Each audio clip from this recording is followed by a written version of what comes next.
What's up, everybody? Appreciate y'all tuning in.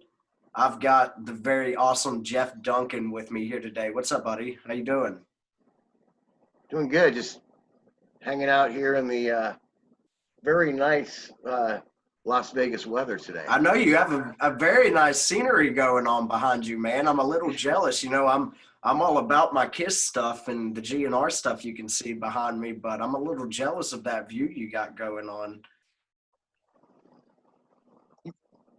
Yeah, out in the fresh air. Yeah, you're in Vegas, correct? Yeah. Nice. What's the scene out like there right now? You able to go eat at restaurants, or what's it looking like out there?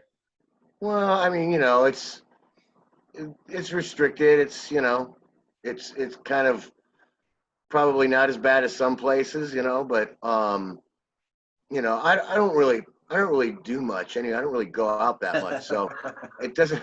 Things haven't changed much for me. I mean, I'm usually in my studio playing, or writing something. I mean, honestly, not to sound like a martyr or something, but that's just what I enjoy doing. Hey, and I there's don't, nothing wrong with that. yeah, people ask me what my hobbies are, and I'm like, you can't tell. Of course, and you definitely stay busy with the work from Armored Saint, DC4, and your solo stuff. So, you got a body of work that definitely speaks for itself. Yeah, I like to stay busy. I just love it. So, you know, it's not much work involved for me. Yeah, I just when I you when love you it so enjoy much. to do it, it doesn't feel like work as much. No, no, it's the same as when I was 16 years old in my bedroom. Really, I just love it. Nice. Well, cool. Let's go ahead and jump into some of these questions I got written down. So, are you originally from Vegas, or where did you grow up? No, I'm from LA. Okay. I'm from Los Angeles. I've been here in Vegas for about 8 years now. Okay. But yeah, I'm born and raised in LA. LA boy. Nice.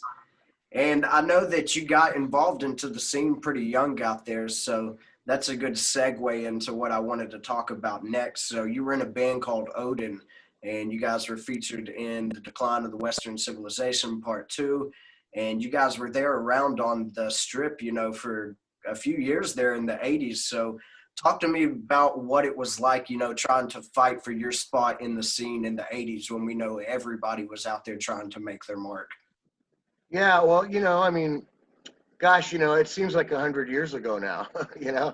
Um, but yeah, I mean, Odin, we were selling out clubs by the time I was probably 17 years old. And we Wow. we hit pretty quick, and it was a great scene. I mean, me and the bass player from Odin, Aaron Sampson, before we got the band on the club scene, we were doing backyard parties and all that at the time.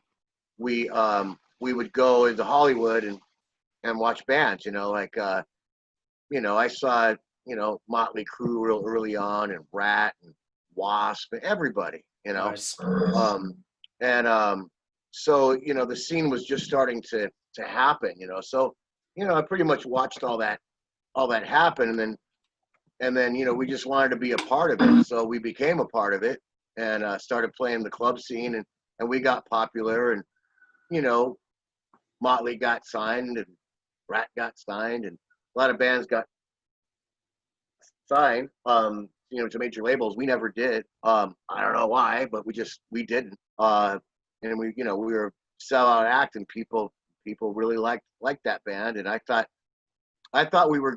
there was a window of time where we were great, and then it became not so great, really. But there was a window of time where I think we were a really great band.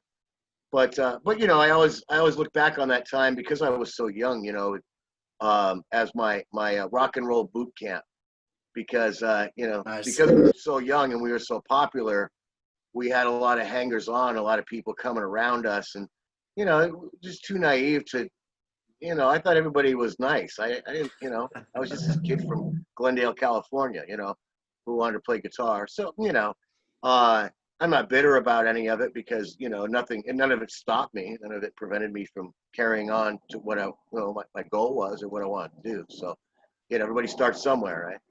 Of course, and that's you talk about that being a rock and roll boot camp. Where what better place to have it than out in LA in the mid '80s? So I just happened to be born there. You know, I was real lucky. Nice. And so you guys in Odin, it was you and your brother on drums, and after the movie came out, you guys put another LP out. I think there were 6 songs on it, correct? Did you see any difference in your guys' fan base and kind of the acceptance of the band after the movie came out? Well, no, I mean, because the band was pretty much over by that time. You know, when that movie came out, I was a member of Armored Saint. I went to the premiere as a member of Armored Saint. So, Oh wow, um, okay. yeah, so we didn't really, really in that movie, that's kind of the end of the band. I mean, we were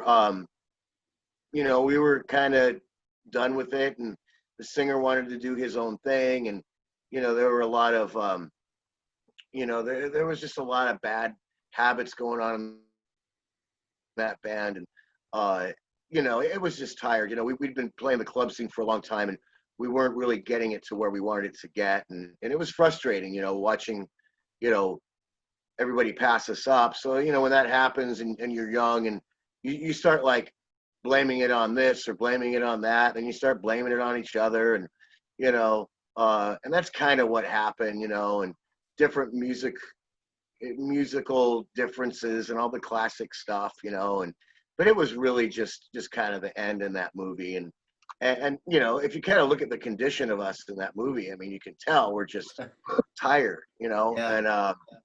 and, but again, we were young, by the time Odin ended, I was 22 years old, so Wow.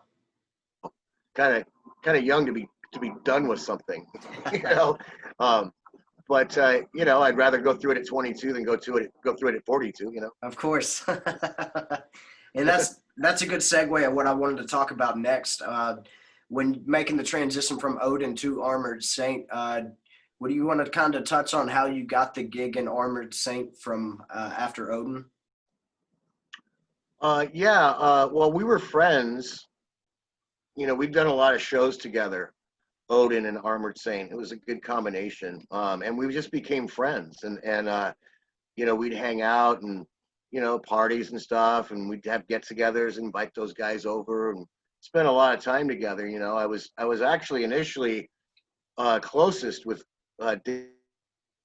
David Pritchard. Me and him used to hang all the time, and John Bush too, in particular.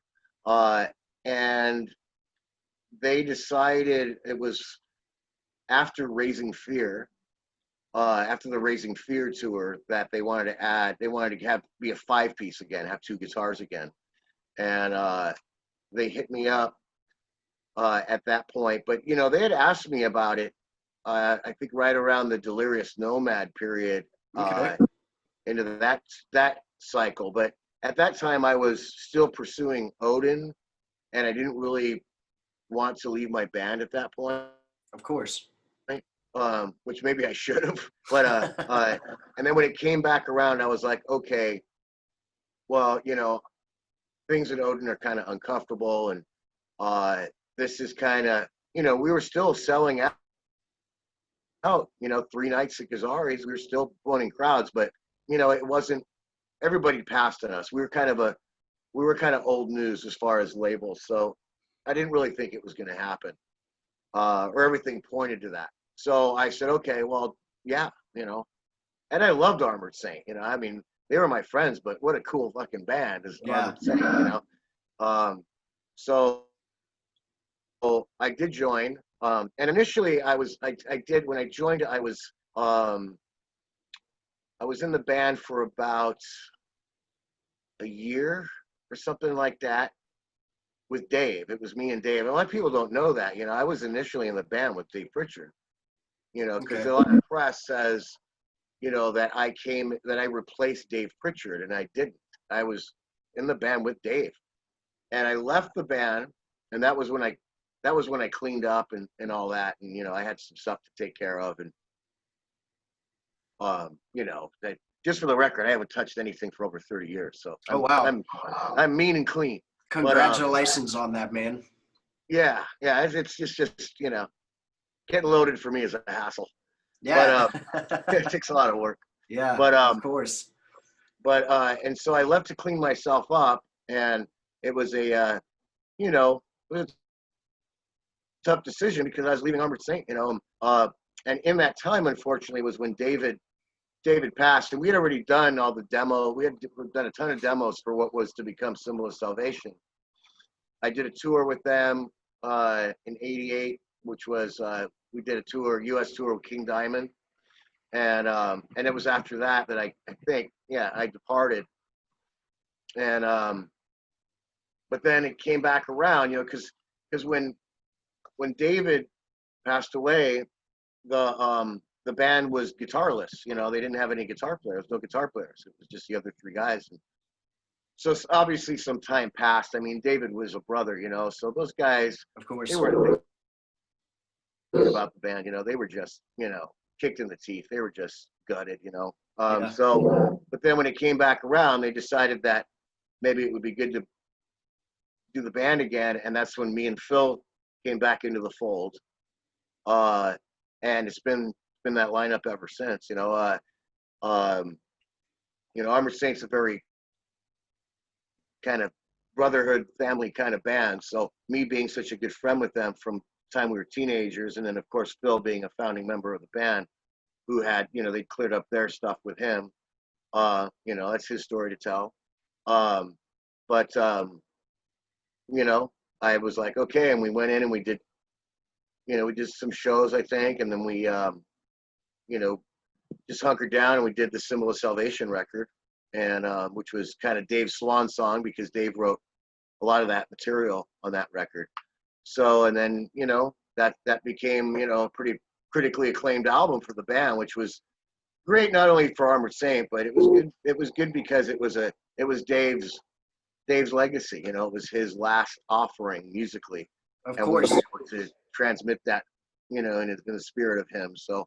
And he still did there's a little bit of his playing on the album, if I'm not mistaken, correct? There's a what? I'm sorry? There's a little bit of his playing on the album, correct? I know I mentioned that he played one of the solos on the album. Yeah, it was on the song Tainted Past. They flew in his solo from the demo, which took a lot of work. I mean, you got to remember, you're taking something off of what was a 4-track demo and putting it onto a track on 24-track tape. Of course. And it took a lot of work. I mean, nowadays it really wouldn't be that big of a deal, but back then, I was really impressed they pulled it off. So yeah, the slower solo, Untainted Past, is Dave. Yeah. Nice. And keeping on the topic of that album, when you guys were working on Symbol of Salvation, I know that Dave Jordan was the producer for that album, who produced one of my favorite albums of all time, in Alice in Chains' Dirt. So talk to me about what it was like working with Dave on that album. Oh, Dave is great. I mean, he what a character. He's just like he's so knowledgeable and casual, really. I remember when he came to rehearsal, because about producing the record, we wanted him to do the record, and he sat down on the couch and he just said, "Okay, play." So we played a bunch of tunes, and then we were kind of done, and he said, "All right, great. So we'll be in touch." And he left. He didn't even say anything about the songs, or he just liked everything he heard. Nice. And then it was all really easy, and we just went in there and tracked, and he, his engineer at the time, Brian Karlstrom, who unfortunately isn't with us anymore, was real instrumental in that record too. I have to mention him. Okay. But yeah, Jordan was he was awesome. He used to bug me all the time to buy my old black Les Paul, which I never would sell to him. But yeah, it was a great experience. I mean, he's legendary in my opinion. He's worked on so many great records. And of course. What a cool guy. Well, cool. And kind of moving on from after that album, we know the band took some time off whenever John was in Anthrax.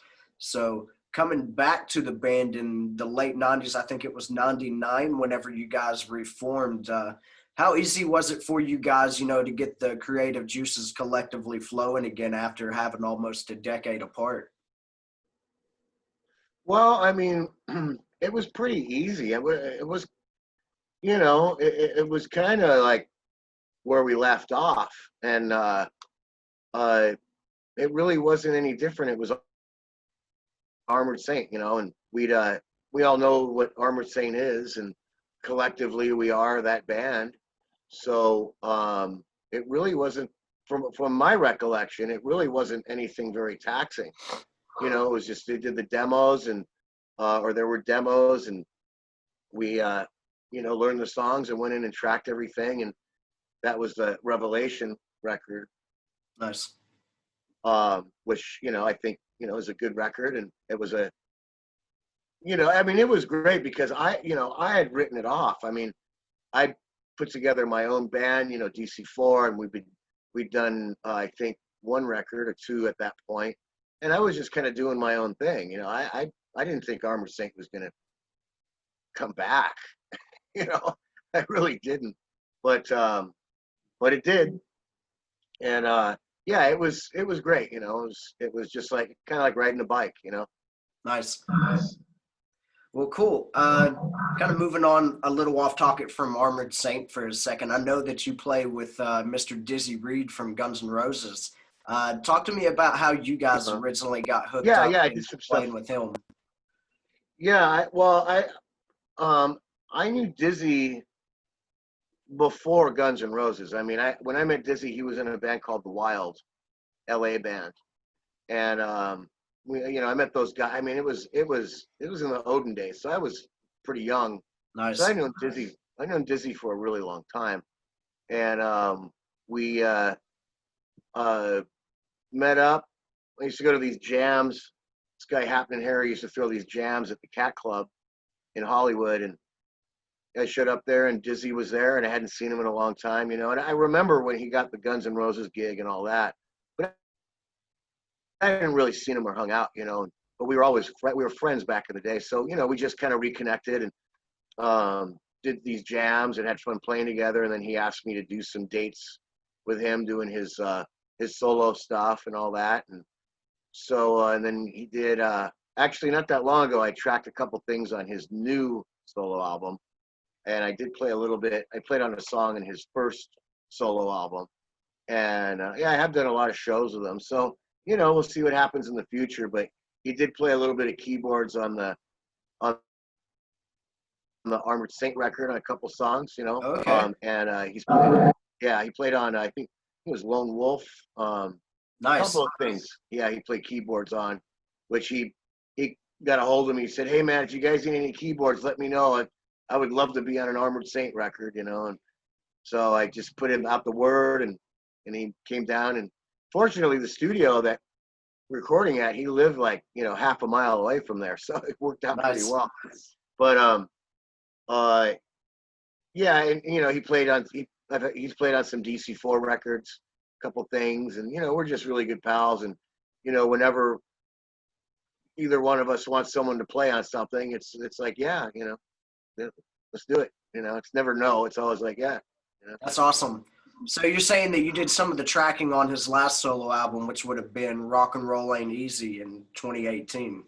Yeah, on Rock and Roll Easy, I played on the song Mother Teresa, and then he's recording a new one right now, and I just did a little bit of tracking for that for him a few months back. Uh, I put some guitar down for I think 2 songs. Nice. Well, cool. I'm definitely looking forward to hearing that. One of the things I was very stoked about whenever, which you can probably see my shirt, whenever we signed with Golden Robot, was seeing some of those GNR guys on the roster, like uh, Gilby and Dizzy and then Frank. So, Yeah. you know, it's always exciting to hear stuff like that coming out, and I'm definitely looking forward to hearing the new stuff that you played on as well. Uh, Kind of moving forward to your solo album that you put out last year, Wonderlust. You know, there's some great songs on it, and I thought there was a really good mix of, like, you know, it didn't just stick to the metal genre, it didn't just stick to a rock genre. You know, there's a really good array of genres across the board on this album. And like I said before we started, Mr. Allen, if I had to choose a favorite song, that would probably be my favorite one on there. And you know, Cool. when some people go pick up a solo album from the guy from Armored Saint, you know, that might not be what a casual fan is expecting. So I definitely love how you were able to mix in a wide array of genres on this album. So kind of touching on that album, I know that it's a guitar instrumental album. Was there ever a thought to bring in a vocalist on the album, or was the idea from the beginning to do an instrumental album? No, no, it was always planned to be a guitar album. I mean, I wanted to do that for a really long time. Uh, and but I was always, like, kind of, who do you think you are, gonna do, I mean, there's so many great, with Steve Vai and Satriani and Of course. McAlpine and just all these amazing guitar records, like, uh, am I up to the task of doing something like that? And then it just kind of got to a point where I was like, well, I play like me, and I can write songs. And so I just started making demos, and it was a really great experience, I got to say, because, you know, writing songs where the guitar is essentially the lead vocalist is a whole nother avenue of composing. So I kind of didn't know what I was getting into, but once I got into it, it was just such a great experience, because it's just totally musical. And if you're a guitar junkie like I am, which I have a feeling you are, uh, Of course. uh, you know, you it's just the ultimate thing to get into because it's just all guitar and finding cool voicings and cool melody patterns, and it's just a whole nother extension of just being, a lead guitar player. You're being a composer with the guitar, and it was something I wanted to do for a very, very long time. But it's like it was always the question of, am I up to the task? Because when the guitar is essentially the lead singer, like I said, when the solo happens, the solo's got to be really special. You know what Yeah. I mean? So I just gave it my best shot, and I think in the end, we got a really good record out of it. If nothing else, it definitely represents me as a guitar player at this time in my life, and it represents me as where I am creatively on guitar at this point in my life, and that's, it is what it is, man. I love it, and I'm really happy that I did it and had the opportunity to do it. Of course, and I'm a big fan of the album. I know I just listened to it for the first time after we talked the other night, but that's a good sentiment. Whenever the guitar is kind of the vocals of the band, it can be, let alone just for one track to keep the audience's attention for an instrumental track, let alone an entire album. And I think that's why it kind of resonated with me so well, is because you had all these different mixes of sounds in there. Like I said, it wasn't just a metal record, it wasn't just a rock record, it wasn't just a funk record. It had all this kind of like smorgasbords of guitar sounds across the board. So I think you did a very good job in captivating a guitar album out of that. So congratulations on that release from a guitarist. Yeah, yeah, thanks, man. I can. Yeah, I mean, it wouldn't have been very exciting if I just did like this heavy metal album that was all guitar, because that's, uh kind of one dimensional. I think it would have been uninteresting to do something like that. And nothing I came up with was really that. I mean, there's some stuff in there that's a little on the heavy side, but I wanted to make every song have its own little sort of personality, and musically something a little, something minor, something major, messed around with keys, the keys of the songs, and tried to keep it interesting. And it was really nice not that I'm complaining anyway, but I didn't have to be in some kind of box. Of course. Oh, I have to be this and I have to be that. It has to be heavy, and I got to shred all the time. It wasn't about that. It was really about the songs. It's always about the songs. Even for a guitar instrumental record, I was still thinking, you know, make them good songs or interesting songs. Of course, and I think you did a fantastic job on that. And I can definitely relate to the sentiment as a guitarist. You think of guys like Steve Vai and Joe Satriani that do these guitar albums, and you kind of guess yourself. Because if I was thinking about doing an instrumental album, I can definitely see that, where it's like, can I keep somebody's attention for 45, 50 minutes off of just my guitar playing alone? So I think you did a fantastic job on that. And I'll definitely keep spinning this record in the future. So kind of moving on Oh, to cool, this. man. Yeah, awesome. I'm glad you dig it. Yeah, definitely dig it. So kind of moving on to this new Armored Saint album, Punching the Sky, and there's some awesome songs on it. Uh, Talk to me, because you mentioned that this lineup of the band has been together for a long time. So how does a band like you, who have been playing together for so long, stay inspired to keep pumping out quality material like you have been? Well, Armored Saint is as I was saying earlier, is really a brotherhood. It's a very tight family sort of thing. So, um, the members of the band are the members of the band, and that's not going to change. It's kind of like you don't pick who your family is, and Armored Saint's kind of like that. I mean, two of the guys are blood related, but not the rest of us. So, um, I think it's really just I think what we have is a spirit for the band overall. We all share that spirit. We all share that love for the band, and that always comes first. I mean, everybody has, you're going to have disagreements. You're going to have little things that happen, and Of not course. just family, but friendships. Yeah. But nothing major has ever occurred between us, and there's never been any huge, I think, fist fights or screaming matches really that have happened. Maybe, someone might be like, "Hey, man," but it's very rare, and again, it's all about the common goal, and it's all about we love the band, and the bonus with Armored Saint is that there are fans and there are people out there who love the band like we do, So I think a big part of that keeping the spirit going is definitely, not to sound cliche, but the fans and the people out there who keep it going and keep us motivated to keep giving them music because they want it, um, and really appreciate it. And I got to say that Metal Blade Records has been just an amazing thing for Armored Saint. I don't even know if Armored Saint would be able to exist without that label, who has Okay. breathed life and given the band opportunities to make records and do the things that we do, for so long, and I gotta mention, Metal Blade. I mean, it's a real important part of it. But as far as the members of the band, it's just like, I see those guys, we get together, like, what's up, man? Give a hug and then get to work and then do Armored Saint, because it's a fun thing to do. It's a real fun band to be in. Of course, and kind of touching on Metal Blade a little bit, a lot of bands are a little hesitant to put out entire albums right now. You'll get a single or two or something like that.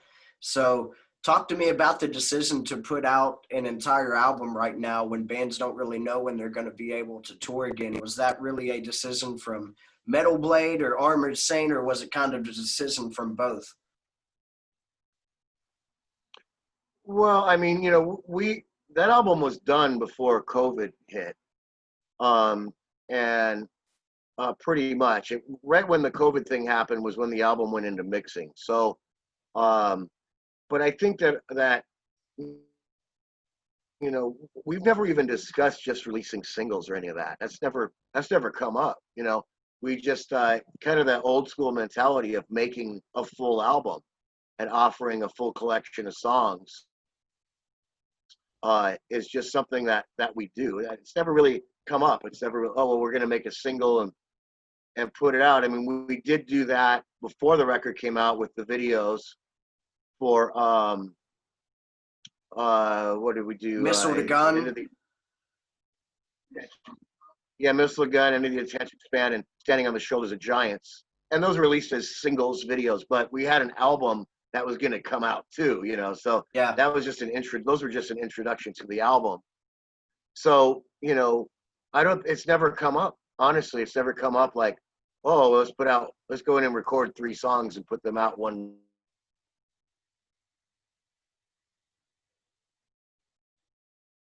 Uh-oh. I think the video got lost for a second. We'll give it a second.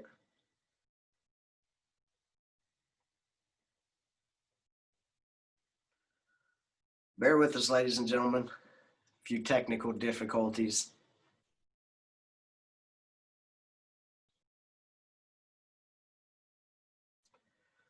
Well, cool. We'll give this a second. I think the screen's kind of froze on Jeff.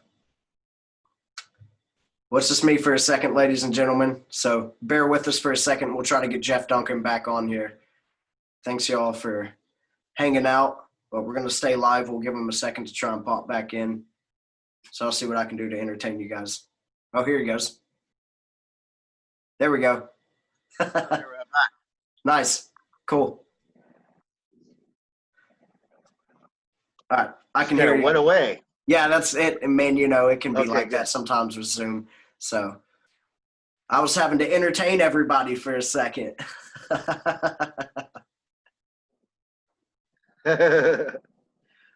Well, cool, man. So we're back now. We're good? Yeah, we're good. Yeah, we are good to go now. So still kind of touching on that album a little bit, do you have any personal favorite tracks off the record? Yeah. You know, even when I got the demos, two songs that I really loved and still are my favorites are Standing on the Shoulders of Giants and Missile to Gun. I just love those songs. Nice. I love the whole album, of course, but those are two favorites. And the video for Missile to Gun is just fantastic. I love that video. Yeah, the old Street Fighter video game sort of idea I thought was great. Yeah. Two that I had written down that were probably my two favorite off the record were My Jurisdiction and Lone Wolf. And that's even more fantastic now to learn that that was Dizzy Reed doing the keyboard parts on Lone Wolf. So very cool stuff. So man, yeah. I don't want to take up too much of your time for coming on here. Just a couple, we'll do a couple personal questions before we get out of here. And I started asking this last night. So I want to know about Jeff Duncan as the person and your musical taste. So what, if you're on a desert island, I know this is a cliche, but it really gives a kind of personal perspective on somebody's musical taste. You got 5 albums to take on you on a deserted island. That's what your musical catalog is for the rest of eternity. What albums are you taking with you? Well, I think that definitely Van Halen Fair Warning would be one. You said 5? Yes, 5. And that's a great start. I'd be fine with just having that.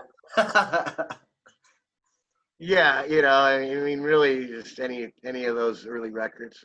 And then it gets into, you know, probably like Black Sabbath Sabotage. Nice. Would be one. And then I would switch gears and probably have definitely Chicago 10, which is an album I just love. Oh, wow. Nice. Yeah, and there would have to be a Satriani album in there for me for sure. And I would have to say that would be probably Professor Saxophonculus would be an album I would bring by Satch. Great. It's hard to pick because, you know, I don't know, a lot of people don't realize it, you know, how many albums he has, and they're all awesome. Yeah. Awesome. You know? Talk about somebody that stays busy. He's one maybe of Gladys Knight and the Pips. Oh, yeah, yeah. No, I would definitely have, you know, a good collection of Temptations, which I love the Temptations. Nice. Yeah, and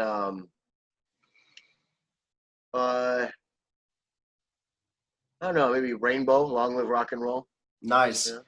And you know, just hearing you name off these albums, that's a very wide spectrum of sounds, and you know, kind of keeping your solo album in mind, I can definitely see the translation to that, how you just have all these different array of sounds all over it. So that's some great insight to Jeff Duncan's personal musical taste right there. So, man, I appreciate you coming on here so much and you know, giving me a little good music. Oh, of course. I appreciate you giving me some of your time, though, man. And we'll have to do this again sometime. So anybody that's listening, go pick up the new Armored Saint album, Punching the Sky. It was out October 23rd on Metal Blade Records. Go check out Jeff Duncan's solo album, Wonderlust, which came out in 2019.